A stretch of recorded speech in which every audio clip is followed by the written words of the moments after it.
everyone, welcome back. It's Phil here from Geophagus Fish Keeping, and this week's video is going to be a species special. That's right, a species special. Everything you need to know on the Geophagus Pellegrini.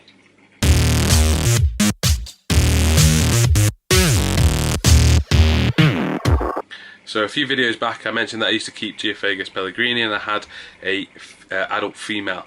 I was trying to source a male for her, but I wasn't having much luck with that, and actually what I really needed was a few others to go with it. They're not the sort of fish that tend to pair up and breed. They're more of a fish that the male will spawn with several females at any one time, and what you ideally want is a group of females per male, just so you know it's not that female living in solitary with the male.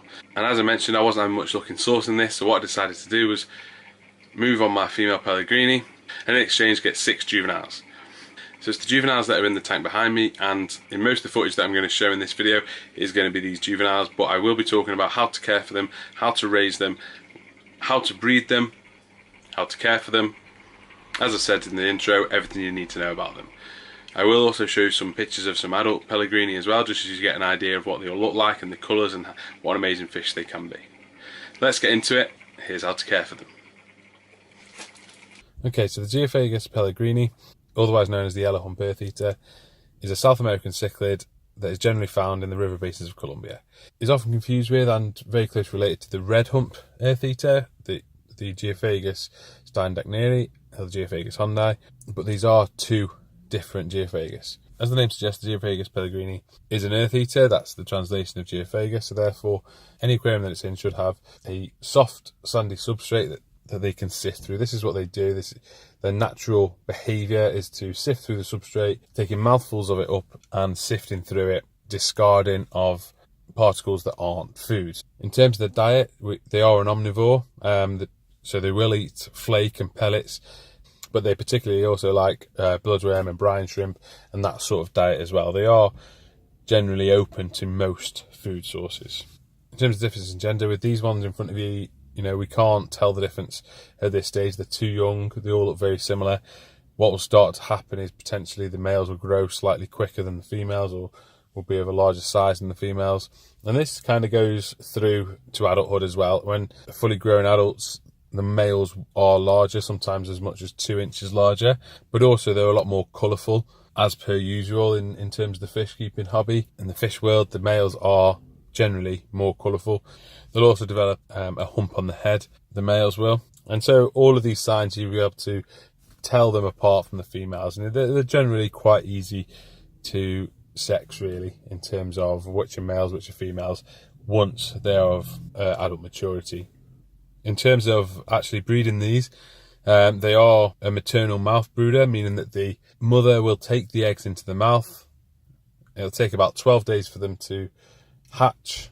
They'll be released and then taken back in for about another 5 days, just as a form of protection to ensure that they can grow to have a chance of survival. So in terms of there being a mouth brooder, yes, this is the case. Generally what will happen is the female will clean the rocks, spawn some eggs. The male will then fertilise the eggs. The eggs will be taken into the mouth of the mother, and as I've already said, it'll take about 12 days for the gestation period for them eggs to be ready to hatch. As per many Geophagus, they are very peaceful within the community aquarium, and even between themselves they are generally very peaceful. And so in terms of tank mates, they want to be kept with other peaceful tank mates, but also they're not predatory towards small fish. If you had absolutely tiny fish, then potentially, but quite small fish are safe in a community aquarium with these. They're not predatory in that respect, and they're non-aggressive. They're very peaceful, so they complement a community tank really, really well. They also don't get too big neither. There are reports that they do grow up to 10 inch, but that's very rare. I have not really seen that, and in terms of in the wild, that potentially is the case for a fish that's coming towards the end of its lifespan, but generally they reach about the 6 inch mark, somewhere between the 5 and 6 inch mark.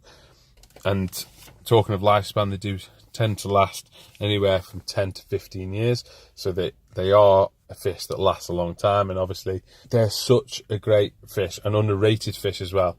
They don't get too big, they're very peaceful, they're a colourful fish, particularly the males, and in the aquarium they're generally a mid dweller. You'll find them around the mid level of the tank, and they're one of the more forgiving fishes within the hobby as well in terms of conditions.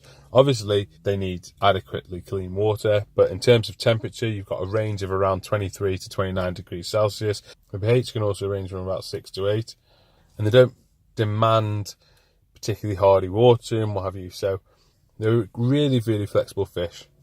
In this aquarium here I've got them with several different types of fish that complement each other's characteristics. In this aquarium I've also got several species of Geophagus. I've got Geophagus aparema, I've got Geophagus sveni as well.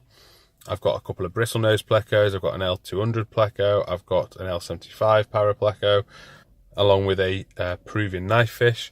But there's a couple of bleeding heart tetras in this aquarium as well. And lastly, but not least, those of you who have seen my other videos, this is George's aquarium as well. Curious George, the Congo spotted puffer, the Shadante puffer. He is in this aquarium, and they all get on really well. They all complement each other really well. As these juveniles grow, they'll obviously become easier to sex in terms of their coloration, in terms of their size, and I will see them develop in that over a period of time, over the coming months, and the males will get that lump on the head. Hopefully you get a balance of genders. In an ideal world we'll have 1 to 2 males and the rest females, and then that'll hopefully be a nice little community to have. So that's my species special on the Geophagus Pellegrini. Everything you need to know to care for them, look after them, raise them, and potentially breed them. I hope you found this video useful.